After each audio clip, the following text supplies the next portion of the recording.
explained to me that this is his friend and, you know, they're all this and that, and that she's a lesbian and she doesn't like men. When Natasha met Reginald at age 16, he was her one and only. He was her first kiss and her first love.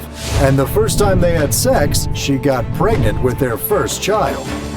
But now, 12 years and 4 kids later, she says he is on her last nerve. My husband had this trip planned to go out of town with his so-called friends. Well, I went in labor before that time, but instead of canceling his trip, my husband went on that trip and I begged him to stay there with me because we had a 2-year-old and a newborn and I had staples and I couldn't even walk from a major surgery.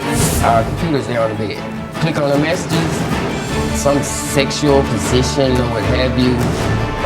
Not her. You know, it's like a photograph. Then her and this guy are making these flirtation comments about that exactly. photo. Can Natasha and Reginald get back the loving feelings they had at 16? Or will today lead to their first divorce? Today on Divorce Court. Come to order. Court is now in session. The Honorable Judge Lynn Toller presiding. Good day, ladies and gentlemen. I'm here with Natasha Davis and Reginald Anthony. The two of you have been married for 12 years and you have 4 children together. You are at a point where you don't think you're going to make it another year. You have some issues that you would like me to resolve with respect to finances, a rather significant sum of money. But before we go to there, Ms. Davis, I want you to tell me a little bit about your marriage and why you believe it is dangerously close to the end. Well, Your Honor, my husband was my first kiss, my first love, and the first time we had sex, I got pregnant. Now he's on my last nerve. Like, my husband is a cheater. Like, I have a baby. My son, my second child was born a few years back, and I had a C-section because my first child was a C-section, so I had a routine. Well, my husband had this trip planned to go out of town with his so-called friends that I never met. Well, I went in labor before that time, but instead of canceling his trip, my husband went on that trip and I begged him to stay there with me because we had a 2-year-old and a newborn and I had staples and I couldn't even walk from a major surgery. I had to have family members to come get me and my kids and take us so that they could help me care for my child. Mr. Anthony, did you do that? Yes, ma'am. Why did you think that was okay? Right now, today, I don't think it was okay. But the particular instance she's talking about, that child he's about to be 12 in 2 weeks. I was maybe 23, 24 years old, and it was a young, immature mistake that I made. I apologize to her for that, but I don't know how she's throwing this cheating on top of it. Yeah, I made the mistake of leaving my wife, and I had to grow from that. Didn't you feel at all badly about him? And it was like, this is the woman you love. She just bore you a child. Was there no anxiety? Was there even an issue about should I or shouldn't I? Or you just didn't care? I was just being young and stupid, Your Honor. I've been 23, I've been stupid. But I ain't never done anything like that to anybody I cared about. I don't get that at all. Having said that, why don't you tell me what you think the primary problem in this relationship is? Right now, here today? Yes, right now, here today. It's definitely finances. Okay. I'm drowning. And it's not all because I don't have any money. Mm-hmm. It's just because I lost my job a year ago, which means I don't have the same money.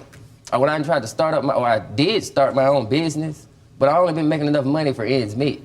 She's still spending money like, our bank account. Like you had that other job. Yeah, like I had the other job, like I'm Donald Trump. To me, when I lost money, she's been spending more money. I'll give you an example. I lost my job. I'm a photographer now. Out doing a shoot, I come home. I can barely see when I come up the driveway. Her truck's just blinging. Like rims, brand new rims. 3 weeks later, I come up in the driveway, I'm blinded even more. She goes and gets bigger rims because she claims those weren't big enough. Now I confronted her and said, Natasha, I don't have a job right now. I can't tell you where my next dollar's coming from unless I leave the house and go make it. Why have you went and spent $2,000 on the first set of rims? Then a month later, you go spend $3,000 more dollars. Well, I'm not making nowhere near the money I was making. Ms. Davis, did you do that? I did do that, but I spent my money. I work nearly 24 hours a day. Judge, we married, where's the money? Don't interrupt me while I'm talking. I will get back to you.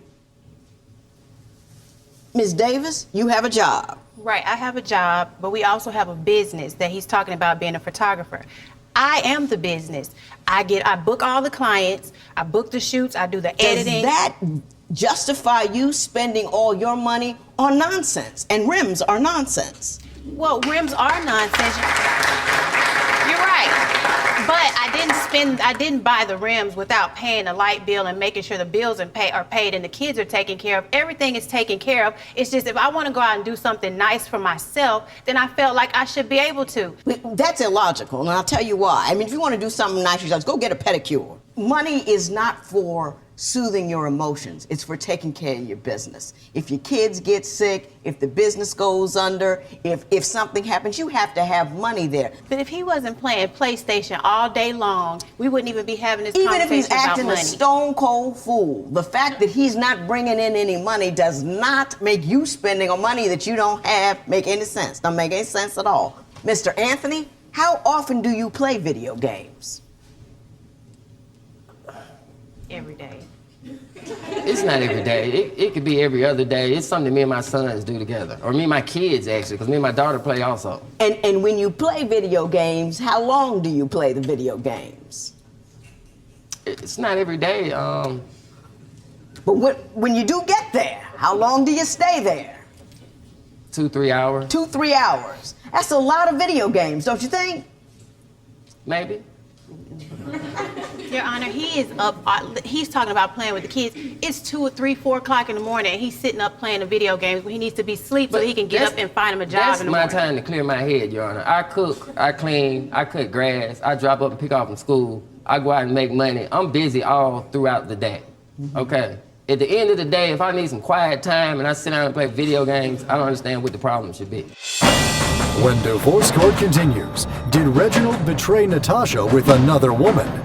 A lady drove up in a black car. She got out. They hugged. She went in the store and came back out. He gets in the driver's seat of her car. She gets in the passenger seat, and they leave, and they're gone. Divorce isn't easy. Call toll-free at 1-877-311-2222 or visit our website at divorcecourt.com or become a fan at facebook.com/divorcecourt. Divorce Court is back with the case of Reginald Anthony, who says he wants to divorce his wife because she spends money frivolously. But is Reginald a cheater? He's trying to explain to me that this is his friend, and they're all this, that, and the other, and that she's a lesbian and she doesn't like men. You say you don't trust her. Why is that? There have been instances where I've seen her interacting with other men that it's not agreeable to a marriage. One day I'm in the bed watching TV. Our computer's there on the bed. Flip the computer up.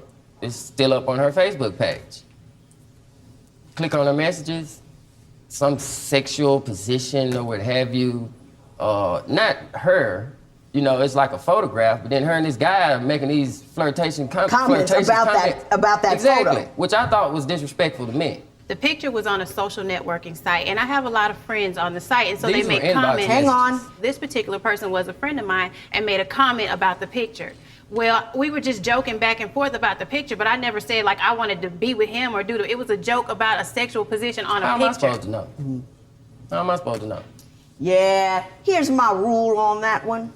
If my husband can't watch me say, if I'm uncomfortable with him back there watching me do it, I don't do it at all. I sent the picture to his phone and told him we need to try this. I didn't get the messages. I didn't get the The messages. same day, I sent the picture to his phone. I'm like, we need, because that was the most amazing position I've ever seen in my life. I didn't get the messages. She didn't send me the messages from the Wait, guy. hang on though. Did she send you the picture and say, let's do this? Yeah, I got a Did she? text to my phone. That's a wonderful thing. Don't you think, after 12 years? I think what the problem is he's insecure because of the things that he has done. Like, there was one time, right before I had my son, maybe a week or two, I was going into early labor. Well, he was a bartender, and he worked nights, so he was hardly ever at home. Well, this particular night, I was in a lot of pain, and I thought that I was going to go into labor. I kept calling his phone. He wouldn't answer the phone, so I had to call a family member to come to the house and take me to the corner store to get a Tylenol or something, or take me to the hospital, what have you. Well, we get to the store, which is not far from our house, and I see my car, his car parked at the store. So at first I got relieved because I'm like, okay, I can tell him he can take care of me. I go in the store looking for him. He's not in the store. I go out the door and there are these two guys at the payphone. So I go over to these gentlemen and I asked them, I said, did you see the guy that was in this car? And they were like, Yeah, he just left a little while ago. A lady drove up in a black car. She got out, they hugged, she went in the store and came back out. He gets in the driver's seat of her car, she gets in the passenger seat, and they leave and they're gone. So that's what happened. So at this point, I'm livid. I'm calling his phone. He's trying to explain to me that this is his friend and, you know, they're all this and that, Yeah, and that she's a lesbian and she doesn't like men. And so they were just hanging out. Mr. Anthony, what's your version of that story? We were shopping, so to speak. Shopping? Not shopping 2:30 as in the far as morning. we both had gotten off of work, okay? We got a friend that's a rapper, okay? He has some new CDs he wants us to pick up. Now, this is a friend. She knows this particular woman. Yeah, I made the mistake of getting in the car with her, but it was just innocent us going to find this particular studio this guy was at so we could purchase these CDs from him. At 2:30 in the morning. Well, I get off of work at 12 at night. So to me, that's like 2, 3 in the afternoon. This same woman, the very next day after I've thrown him out and we're into it, she has the audacity. Apparently, he contacted her to tell her what was going on. She came to my door. Mind you, I'm pregnant. Kind of aggressive, trying to explain to me that they don't have nothing going on and that's her friend and she gonna be friends with him and this and that and the third. And I mean, it was just it was almost an argument, but at this point, I'm not in a position to be arguing and fighting because I could go in labor. But this woman here is beautiful. This particular woman she's talking about, she's unattractive. And that's why I let my guard down because I thought, this is not somebody I have any kind of emotions toward. Were you there at the house when she came and confronted your wife? Yes, I was. And I had no idea she was coming, though. Yeah, but once she got there, what did you do? I just prayed that it wouldn't go the wrong way. I mean... You defend your household and you defend your wife, and nobody should come and confront her when you're present in your home. Shouldn't happen. Shouldn't happen. When divorce court continues, is Natasha's temper out of control? It's rah, rah, rah, rah, rah, rah, rah, rah, rah, rah, Tasmanian devil. Do you think Anthony and Natasha can work out their 12-year marriage? Call 1-800-282-1991 to vote now and see if America agrees with your opinion. You'll also receive some valuable offers. If you would like your case heard on Divorce Court, call us toll-free at 1-877-311-2222 or log on to our website at divorcecourt.com and follow us on Twitter at Divorce Court. Divorce Court returns with the case of Natasha Davis, who is considering divorcing her husband of 12 years because she says he is a cheater. But is he lazy too? We've got a house that we bought. We had to renovate it. I asked him for months. I even went out and bought the paint and all the supplies for him to do it. Do you think he did? No. I had to get up on a ladder and do it myself. You say she has a bad temper. Why don't you tell me about that? Say the grass is not cut. She expected the grass to be cut. It's just rah, rah, rah, rah, rah, rah, rah, rah, rah, rah, Tasmanian devil. Yeah, let me ask you this, and I believe you. I believe she goes Tasmanian, don't you? Okay, I believe you. Let me ask you this.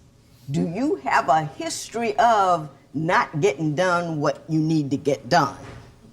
No, I would disagree with that. Okay. My husband. What is your opinion with respect to He is a that? procrastinator. Like, we've got a house that we bought. We bought it outright. We had to renovate it. Well, the house is not very pretty. I asked him for months. I even went out and bought the paint and all the supplies for him to do it. Do you think he did? No. I had to get up on a ladder and do it myself. I took my son and we went out there, and then he gets mad at me because I'm doing it and I didn't give him a chance to do it. I get down because we're arguing, go in the house for an hour thinking, okay, he's gonna finish it. I walk back outside, this fool out here playing basketball across the street with his kid, and they not painting the house. So the house got painted, but I had to paint it myself. Mr. Anthony, did you come up light, not paint the house? You know, she can nitpick and find all these little small things here and there, but we've been together a long time. The majority of the time when she comes home and she eats, I cook the food, okay? When she needs to get where she's going, I drive her there. I guess I'm not 100% the perfect man to where every light bulb, every shingle isn't painted, but I feel like I contribute as much as I can to our family. Why don't you tell me what was the final straw for you when you decided that this marriage was no longer worth saving? I mean, well, the final straw for me is that, okay, he talks about my rims. Reggie took my rims off the car, and I brought a picture so that you guys could see it. So I'm at work, and he takes the rims off my car, and he sold my rims because he said we needed money for something, but he's gonna buy me a new pair of rims. Okay, it's been months. He has not bought me a new pair of rims. The money, we're still in financial crisis. I'm still breaking my neck, and he still hasn't found him a real steady job to pay the bills. So at this point, it's like, I love my husband. Like, he's the only man I ever loved in my whole life. And the only thing I need for him to do is to take care of me, to provide for me. I can live without those rims, but don't make promises to me that you can't keep. When divorce court continues, will Natasha heed Judge Lynn's advice? You need to be responsible about your money. Your money is not to be witnessed by the world. Your money is to be taken to the bank. Do you think Anthony and Natasha can work out their 12-year marriage? Call 1-800-282-1991 to vote now and see if America agrees with your opinion. You'll also receive some valuable offers. Divorce court returns with the case of Natasha Davis and Reginald Anthony, who are considering divorce after 12 years of marriage and 4 children. Ms. Davis, you are seeking $2,716.93 for costs of cameras, promotional materials, and you're looking for $1,999 for those rims. Tell me why. I understand the rim story. I get that completely. Why don't you tell me about the camera and the promotional materials you think you should be reimbursed for to the... Well, the camera and the promotional materials are for our business. Like he said, we share this business, but we get a divorce, that means we have to separate the business, which means I'll have to be able to continue on with my side of the business. We only have the one camera. We only have those certain things. So if we're going to separate, then I need him to give me half so I can go buy another camera. I can't cut the What camera in is your half. response to that? She can keep the software. Do you contend that she did not contribute meaningfully to the business? No, I wouldn't say that. Okay. You also have a countersuit where you are seeking a total of $1,392.77 for a computer. I want it all, Your Honor. I want the computer, the laptop. Maybe she can keep the software because that's the what Photoshop, He doesn't even use that stuff. video That's why she can card, keep the- sales tax. She can keep the software because that's what she spends a lot of her time on. I got it. Here's what I got to say. I'm gonna say an emotional thing, and I'm gonna say an economic thing, and then I'm gonna say goodbye. The emotional thing is this. Her problem is she feels at the end of the day responsible for everything. You feel like you contribute, she feels responsible. And the difference between that is a whole lot of pressure. So when you come up light here, there, and everywhere, she feels like the whole burden of holding the family up is on her shoulders. What you need to do is stop coming up light so often and step out there and get a job at fast food or whatever to bring something in steady so she doesn't feel she's wilding out because she's afraid. Anger is a reaction to fear. That's what it is. What you need to do is quit hollering, because hollering does not convince him to do anything. All it does is make him upset and angry. And number 2, you need to be responsible about your money. My father, born dirt poor, died pretty well off. He used to tell me that just because you can buy something doesn't mean you can afford it. You could buy those rims, but you could not afford them. He also said, if you can see all of your money, you're not doing it right. Your money is not to be witnessed by the world. Your money is to be taken to the bank. Your money should make more money for you, not sell an image to the rest of the world. You need to know that. You get your economic situation together, you get your jump on it together, and you might be able to stay together for the children. Having said that, I will say this. If indeed you two do separate, you both have added, as you admitted, equally to this business. And as such, no matter who was using what, you both are entitled to half the value of the equipment that was required to forward that business. The total amount of that money is $2,785.54. Half of that is $1,392.77. You will maintain possession of that equipment and you will pay her out half the value, which is $1,392.77 in favor of Ms. Davis. It is so ordered. All rise. Parties may leave the courtroom. You know, we live in an image-obsessed world, but the truth of the matter is, the only people who need to be impressed with how much money you have are the ones that work at the bank you keep it in.